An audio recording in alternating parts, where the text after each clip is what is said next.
السلام علیکم ورحمۃ اللہ وبرکاتہ۔ ہسٹریکل دنیا کے معزز ناظرین کو خوش آمدید۔ دوستوں، مسلم اسپین اسلامی تاریخ کا ایک روشن باب تھا جو کہ اب عبرتناک خواب کی حیثیت اختیار کر چکا ہے۔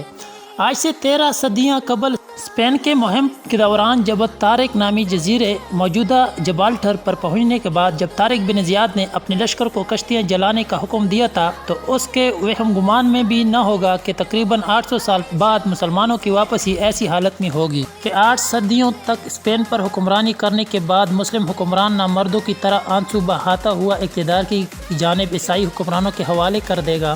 جی ہاں، بات یہ ہو رہی ہے اسپین کے آخری مسلم حکمران ابو عبداللہ کی، جس نے آج سے 527 سال قبل 2 جنوری 1492 کو غرناطہ کا اقتدار ملکہ ازبیلا اور شاہ فرنینڈو کے حوالے کر کے اسپین میں صدیوں پر محیط عظیم الشان مسلم اقتدار کے ہاتھ میں پر مہر ثبت کر دی تھی۔ مسلمانوں کی گرفت کمزور ہونے کے بعد اسپین متعدد چھوٹی چھوٹی ریاستوں میں تقسیم ہو چکا تھا، جن میں سے غرناطہ واحد ریاست بچی تھی جس پر مسلمانوں کا اقتدار تھا۔ باقی تمام ریاستیں عیسائی حکمرانوں کے قبضے میں جا چکی تھی۔ اگر ہم سقوط بغداد، سقوط ڈھاکہ، جنگ پلاسی، میسور، خلافت عثمانیہ کے زوال سے لے کر سقوط غرناطہ تک کا جائزہ لیں تو ہمیں مسلمانوں کی شکست اور زوال میں غیروں کی اقلیت ہمت سے زیادہ اپنوں کی نااہلی، غداری اور مال و دولت و اقتدار کی فوج کار فرمان نظر آتی ہے۔ سقوط غرناطہ کی بھی بنیادی وجہ مسلمانوں کی باہمی رنجش اور اقتدار کی لالچ تھی۔ باہمی لڑائیوں سے مسلمانوں سے بقیہ اسپین تو کوہ چکے تھے، غرناطہ کا بھی دفاع نہ کر سکے اور تاریخ میں ایسے فنا ہوئے کہ صدیوں بعد بھی اسپین کے در و دیوار ان کی بربادی اور زوال پر ماتم کنا ہے۔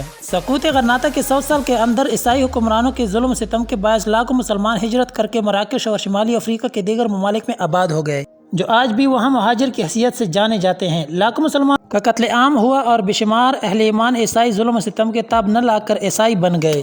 راکم کے والد صاحب، جو کہ آج بسلسلہ روزگار اسپین کی ریاست اندلیسیا موجودہ نام کے شہر گرناڈا یعنی غرناطہ کا موجودہ نام میں مقیم ہیں، بتاتے ہیں کہ وہاں آج بھی ایسے لوگ ملتے ہیں جو عملاً تو عیسائی ہیں لیکن ان کے ناموں میں عربی لہجے کے نام بھی شامل ہیں جو کہ ان کے آباء کے مسلمان ہونے کا پتہ دیتے ہیں، اور وہ لوگ اس سے انکار بھی نہیں کرتے۔ جبکہ ایسے لوگ بھی ہیں جو اسلام پر باقاعدگی سے عمل پیرا ہیں۔ دلچسپ بات یہ ہے دوستو، ایسے لوگوں میں دونوں طرح کے لوگ ہیں، ایک تو وہ جو عرب مسلمانوں کے نسلوں سے ہیں اور دوسرے وہ لوگ ہیں کہ یہاں کے مقامی ہسپانوی باشندوں کی اولادیں ہیں جن کے اجداد صدیوں قبل مسلمان ہو گئے تھے۔ اسپین پر مسلمانوں کی حکمرانی کے ادوار میں یورپ جہالت کے اندھیروں میں گم تھا، جبکہ اسپین میں علم و حکمت، زرعی، صنعتی، معاشی ترقی اور خوشحالی کا دور تھا۔ صرف یورپ سے نہیں بلکہ دنیا بھر سے تمام لوگ علم حصول کے لیے یہاں آیا کرتے تھے۔ دوستوں، مورخین تسلیم کرتے ہیں کہ اسپین کو جو عروج مسلم عہد میں حاصل ہوا وہ دوبارہ اسے نصیب نہ ہو سکا۔ قرطبہ میں اس دور میں علم و فضل کا عالمی مرکز تھا، جہاں ابن رشد، ابن طفیل، ابن ازہر، ابن فرناس، ابن زہروی اور ان جیسے کئی عظیم سائنسدان، فلسفی، شاعر، ہر زندگی کے ہر شعبے کے ماہر موجود تھے۔ مسلمانوں کے زوال کے کئی سو سال بعد بھی ان شخصیات تدوین کردہ کتابیں یورپی زبانوں میں ترجمہ ہوتی رہیں اور یورپ کے معروف جامعہ میں پڑھائی جاتی رہی۔ دوستو، یہ بات ہمیں اقبال کی کتابوں میں ملتی ہے، مگر وہ علم کے موتی کتاب اپنے آباء و اجداد کی جو دیکھی ان کو یورپ میں تو دل ہوتا ہے سپارہ یہی نہیں۔ سائنسی علوم کے علاوہ اسلامی فقہ علوم میں بھی مسلم اسپین کے علماء کتابوں سے آج بھی عالم اسلام فیض حاصل کر رہے ہیں۔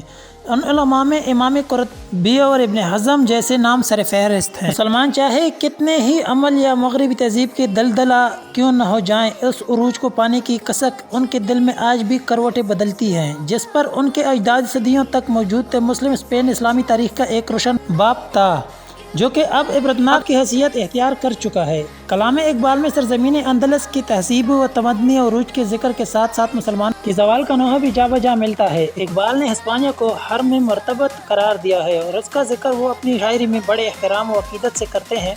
دوستو، اس محبت کی وجہ سے اس سرزمین سے وابستہ مسلمانوں کی تقریباً 8 صدیوں کی تاریخ ہے، جو صرف سلطنت خلافت کی تاریخ نہیں بلکہ تہذیب و ثقافت اور علوم و فنون کی درخشاں مثال ہے۔ دوستو، اقبال کا شعر ہے، ہسپانیہ تو خون مسلمانوں کا امین ہے، مانند حرام پاک ہے تو میری نظر میں۔ یہ بات وہ شدہ ہے کہ جب بھی مسلمانوں نے کتاب اللہ کا راستہ اور رسول پاک حضرت محمد مصطفیٰ صلی اللہ علیہ وآلہ وسلم سنت کو چھوڑا، وہ باہمی منافرت، مال و دولت کی لالچ اور حوث اقتدار کا شکار ہو کر ذلیل و خوار ہو گئے۔